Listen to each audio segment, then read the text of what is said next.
morning or good afternoon, depending on what side of the pond you're on or what time zone you're in. But welcome to the Jay Stein and the Stock Market Entertainment Show.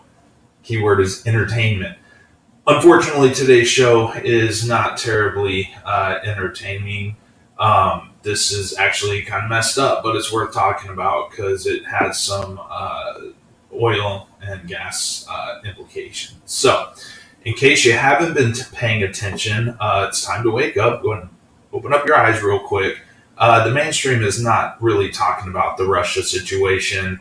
Um, you hear a little bit about the Russia-Ukraine deal where Russia pulled back all their troops, but they left all their equipment.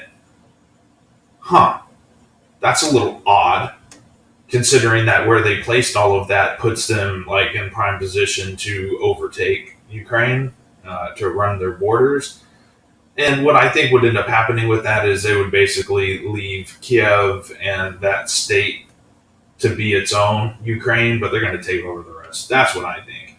Anyways, so what these guys are doing, obviously, after last week, they were cutting ties with our diplomats and we cut ties with their diplomats, so on and so forth. Well, they just went a little bit further. Now they're expelling diplomats from a variety of the Baltic countries. So on Wednesday, Russia ordered a total of 7 diplomats from 3 Baltic nations and Slovakia to leave in a quid pro quo response to the country's expulsion of the Russian embassy workers. So the Russian foreign minister summoned the ambassadors to order 3 of the diplomats from Slovakia, 2 from Lithuania, and 1 diplomat from Estonia, and 1 more from Latvia to leave Moscow, and they have a week to do it. Moscow's action continues the diplomatic warfare between Russia and several of the EU nations that began earlier in the month when the Czech Republic expelled scores of the Russian diplomats over the alleged involvements in the Russian spies in the massive explosion that happened back in 2014, which Moscow has obviously denied. Basically now this is just going over the details of it. They're basically, there's a part that I'm looking for here. Okay, earlier this month, Poland also expelled 3 Russian diplomats in a show of support for the United States, which 10 Russian diplomats out as a part of a sanction against Russia for interfering in the 2020 U.S. presidential elections and for involvement in SolarWinds hack of the federal agency.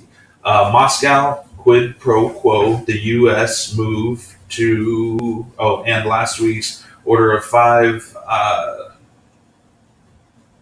diplomats to be broadcasted. Well, basically, there's a part, maybe it was in a different article, that basically Russia's putting together a list of countries they're about to cut ties with. And when a country starts cutting diplomatic ties at their embassies and whatnot, that's usually a bad sign.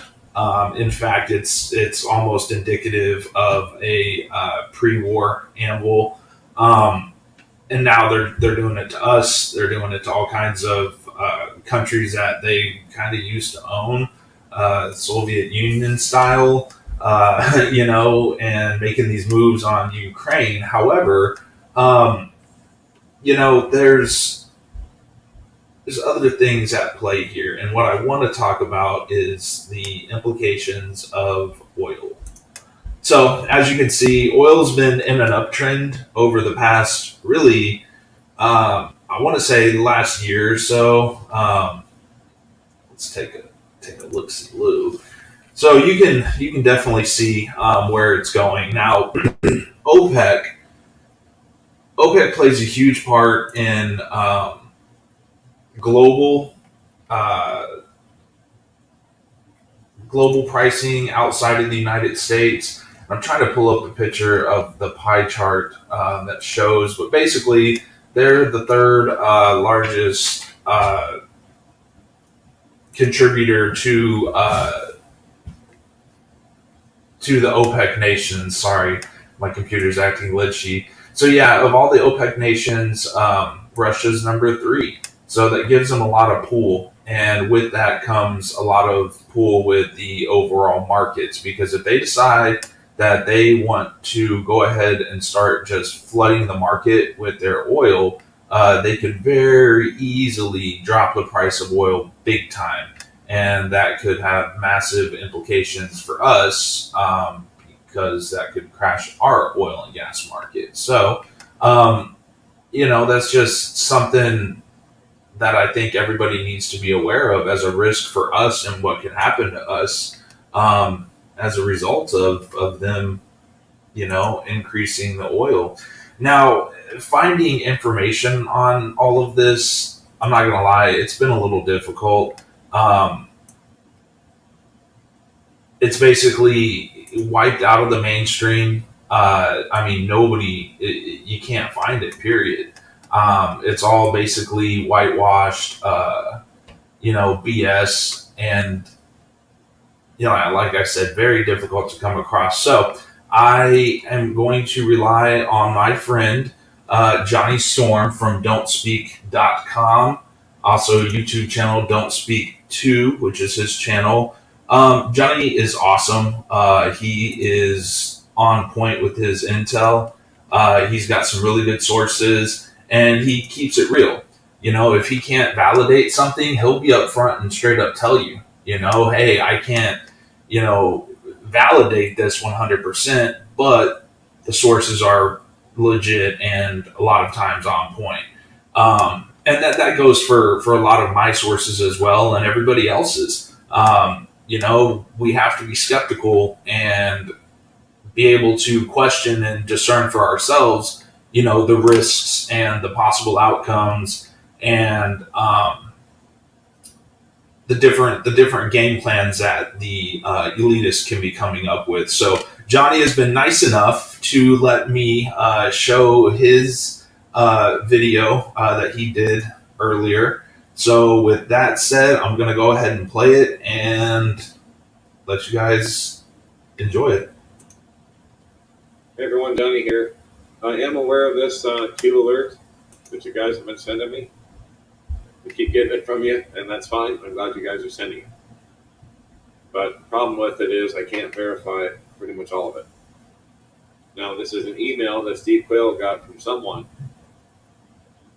that claims to be in the know here and has a friend in Moscow who is teaching some geology things, and apparently was told to get back to Moscow within 24 hours so he can catch a US 8 operated flight to Europe before things start getting bad or start hitting. Now, the second message from his other friend on the ground near Moscow says he'll be leaving Moscow in 50 minutes. But he says the message from Hal is right on. I'm assuming Hal Turner.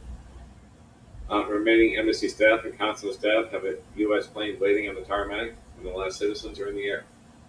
Hope this helps. Tell Hal this is the real deal. Skilled people either working or simply on vacation in Russia were all called and told to be in Moscow no later than 48 hours from now. Non-PhD level people have more time to bail out. So there was also a flash message saying Russia will no longer process visas for U.S. citizens, effective tomorrow, noon, Moscow time. Quietly, the Russian embassy has also got a message to alert all Russian civilians to leave the USA within 48 hours. There are 2 Aeroflot planes ready to depart as soon as everyone's accounted for. And that's the message. Now, like I said, it's not my source, so I can't verify it. But if all this is real and checks out, and we may not have time to check it out completely, especially if they're being quiet about it. 48 hours, we could be at war. Full-blown nuclear war. So this time frame that Hal Turner was talking about, that we talked about earlier today, June 15th, well, it looks like that just got moved up, if this is true. So, just want to let you guys know that I am aware of it. Problem is, I can't verify much, really not any of it at this point. Because this is, Steve's source, not mine. But there you go. Be that kept up at all times, no matter what. Anyway, don't fear. You have faith, not fear. God gave us power of love and of a sound mind, not the spirit of fear. So just keep praying, keep prepping, and doing your thing. But as a watchman, I need to make you aware of these things. And you guys have been throwing this my way, so yes, I'm aware of it, and no, I can't verify much of it. I would think the easiest thing to verify would be Russia no longer processing visas for U.S. citizens. But so far, I've not been able to find that either. So I'll keep looking. All right, that's it for now. Don't forget, we got 19 hours left on the fundraiser. Got a little ways to go, but 19 hours to go as well. So put that link up in the comments. Thank you very much for your support. Without you guys, we don't stick around. Also, check out don'tspeaknews.com.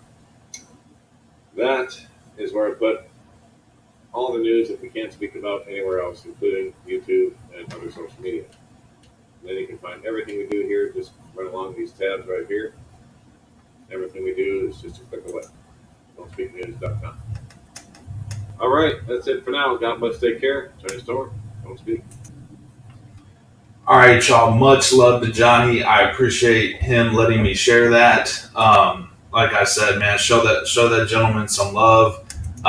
He's really a great guy, and if you're not subscribed to him, do it for sure. Like I said, his intel is on point. And again, he's honest. And that's important. So, but yeah, we're looking at oil, and let's just pull it up on a 6-month chart, and here, there's implications that people just don't understand, because if there's conflict with Russia, it's going to have an influence on all the other OPEC nations. Now, the Arctic is the big question here in the room, I guess you could say. There's some pictures that I want to show you, but my computer is acting a little bit weird. So that's why I seem a little distracted, because I am. But needless to say, the Arctic is a big play. It gives them an extreme advantage over the entire northern hemisphere. I mean, they can go into Europe.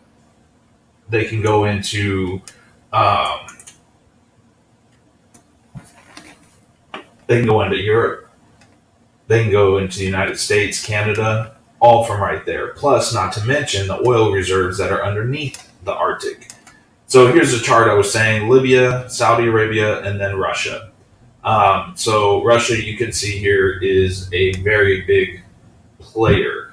Now, the next one I want to show you, these guys, they're not building these facilities for nothing. This is translated into their Shamrock Arctic facility, and it's basically a huge terminal. And you better believe they're using it for military, strategic locations. So I know it's been kind of a bumpy show and tell of the pictures, but nonetheless, you get it. They're going to use the Arctic. We're not prepared for that. And in terms of China, look, I believe China is on standby. They're waiting for Moscow to move first, and they're going to move into Ukraine. And either the United States reacts or we don't react. One or the other, it doesn't matter. China's going to take Taiwan. And once that happens, if we don't react, the world won't react. The UN won't react, because we are the UN, for crying out loud. And NATO and all that. Unless we step up, nobody else is either. And now we've got Russia and China being the two superpowers that are in cahoots with one another, and they're going to just basically take what they want. So, with that said, these guys are gearing up. They are for sure moving that much armament on the border. China building up so much on their coastline, putting their navy where it is. Russia blocking off the Black Sea, Crimea, you name it. And plus, not to mention all the subs that Russia and China have that we don't know about. And I guarantee you that we don't know about some of their subs that are capable of delivering MERV type systems, multiple reentry vehicle, where they shoot up ICBM and then the tip of it comes out and like 10 different nuclear bombs come out that are guided at different targets. Anyways, I know I probably just got flagged on that one just saying those words. Anyways, guys, that's what I got on that. Madness is upon us, hence the Jackson Pollock behind me. Sheer craziness and somewhere in obscurity, I think we have found ourselves in this day and age. Again, thank you so much, Johnny, for letting me use your clip. Guys, I hope you found it informative, my information to be informative, and I will talk to you later.